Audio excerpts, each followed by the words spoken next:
Hello, সকলে কেমন আছো? আশা করি সবাই ভালো আছো এবং সুস্থ আছো। আমি শ্রেয়া, আমার একটা নতুন ভিডিওতে তোমাদের সকলকে স্বাগত জানাই। আজকে অনেক দিন পর আবার একটা ভিডিও নিয়ে তোমাদের কাছে চলে এলাম। হ্যাঁ, এটা দুর্গাপূজারই একটা ভিডিও তোমাদের সাথে শেয়ার করব। জানি লক্ষ্মী পুজো চলে গেছে আর কালী পুজো আপকামিং, কিন্তু তাও কি করব, তোমাদের দেখতে হবে আমার ভিডিওটা। তো চলো ভিডিওটা শুরু করা যাক।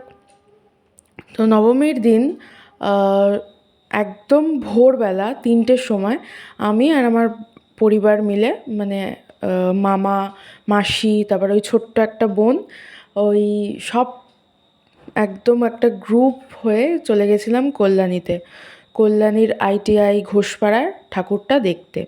যেহেতু নবমী অষ্টমীতে মানে ওই দিকে ঠাকুর দেখাটা একদম ইম্পসিবল, কারণ এতটাই লাইন পড়ে, ঠাকুর দেখাটা পসিবল হয় না। আর আমার বোন তো একদমই ছোট, ওকে নিয়ে তো মানে বলাই যাবে না। কিন্তু ও ছোট হয়েও অত ভোরবেলায় উঠে আমাদের সাথে দুটো ঠাকুর দেখেছে, তারপর ও ঘুমিয়ে পড়েছে। মানে ITI-এর ঠাকুরটাও দেখেছে, আবার ঘোষপাড়ার ঠাকুরটাও দেখেছে। তো ওর অনেকটা বড় অবদান আছে আমাদের ঠাকুর দেখার পিছনে। তো এটা হচ্ছে লুমিনাস ক্লাব, তোমরা সবাই জানো, নতুন করে বলার কিচ্ছু নেই। অন্যান্য বছরের মতন খুব একটা মানে ভালো প্যান্ডেল তো আমি বলবো না, ঠিক আছে, কিন্তু ITI প্যান্ডেলটা এবার খালি হাইপে চলেছে আমার যা মনে হলো। অন্যান্য বছর খুব সুন্দর করে, বাট এবারে অ্যাভারেজ একটা প্যান্ডেল হয়েছে। আর ভিতরের ঠাকুরটা তো প্রত্যেক বছরই অতুলনীয় হয়, পুরো সোনা দিয়ে মোড়ানো, খুব সুন্দর কাজ করেছে ভিতরে।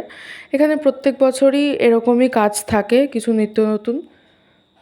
কিন্তু এখানে একটা জিনিস কনস্ট্যান্ট, সেটা হচ্ছে এখানে ভোর 3টে যাও 4টে যাও, ভলেন্টিয়াররা তোমাকে একটা মিনিটের জন্য ঠাকুর দেখতে দেবে না। সো আমাদের এখানে বেরিয়ে যেতে হয়, খুব একটা আমরা টাইমে তো থাকতেই পারিনি। এরপর এখান থেকে আমরা রথতলা চলে যাই। রথতলার ঠাকুরটা সত্যি ভীষণ সুন্দর হয়েছে ITI-এর থেকেও।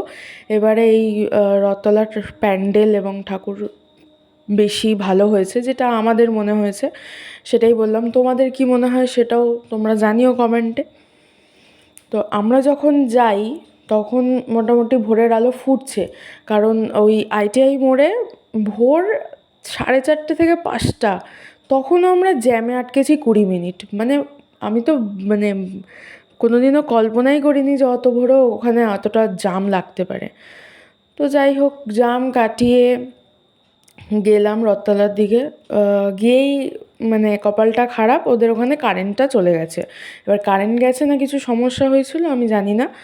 তো এই যে দেখতেই পাচ্ছ জগন্নাথ মন্দির ওরা একটা বানিয়েছে, খুব সুন্দর লেগেছে। আর যখনই এই মন্দিরের ভিতরে আমরা ঢুকেছি তখনই আবার কারেন্ট চলে এসছে।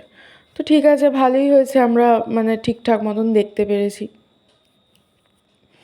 এ দেখো, প্রথমে অন্ধকার ছিল, তারপর এখানে আলো জ্বলে গেল, কিছু একটা সমস্যা হয়েছিল। এই ভোরেও এখানে মারাত্মক ভিড় ছিল, মানে অনেক লাইন দিয়ে, মানে আমরা বেরিয়েছি আর লাইন পড়ে গেছে ওই ঠাকুর দেখতে। ভাবা যায় ওই নবমীর দিন সকাল 4টে 5টা এরকম সময় লাইন পড়ছে। তো আমরা লাকিলি বেরিয়ে গেছি। এবার বোনও ছিল আমার কাছে। এই প্যান্ডেলটার ভিতরটাও ভীষণ সুন্দর করেছিল, আমার ভালো লেগেছে। আর তার সাথে ঠাকুরটাও ভীষণ সুন্দর, মায়ের মুখটা তো অতুলনীয়, বলার কোনো ভাষা নেই। এই প্যান্ডেলটা দেখে আমাদের বাড়ি চলে যাওয়ার কথা ছিল, কারণ পুচকিটা ঘুমিয়ে পড়েছিল যেতে যেতে। তো আমরা এরপরেও গেছিলাম কল্যাণীর ঘোষপাড়ায়। কল্যাণীর ঘোষপাড়ায় একটা শ্রীপর্ণ বলে থিম করেছিল, খুবই সুন্দর। মানে বনদেবতা, বনদেবী, গাছপালা আমাদের মাতৃরূপে কীভাবে রক্ষা করে গেছে প্রতি মুহূর্তে, সেটাই ওরা তুলে ধরার চেষ্টা করেছে। তো ভালো লেগেছে, খুবই সুন্দর লেগেছে ভাবনাটা। এবার এই প্যান্ডেলের ঠাকুর দেখে আমরা আরেকটা কাঁচরাপাড়া স্টেশনের দিকে গেছিলাম, ওটা আমার ভিডিও নেওয়া হয়নি। তারপর ওখান থেকে আমরা ডিরেক্ট গেছিলাম মগরায় চা খেতে। সকালবেলায় তো কোথাও খাবারের দোকান খোলা পাবো না, তো চাটা ম্যান্ডেটরি। তো এইখানে কল্যাণী কাঁচরাপাড়া হয়ে আমরা ডিরেক্ট মগরাতে গিয়ে চা খেয়েছি, ইম্পর্টেন্ট ছিল তাই। তো আজকের ভিডিওটা আমার এই পর্যন্তই। ভালো লাগলে অবশ্যই লাইক কমেন্ট সাবস্ক্রাইব করে দিও, জানিও ভিডিওটা তোমাদের কেমন লাগলো। আর হ্যাঁ, টাটা, ভালো থেকো, সুস্থ থেকো।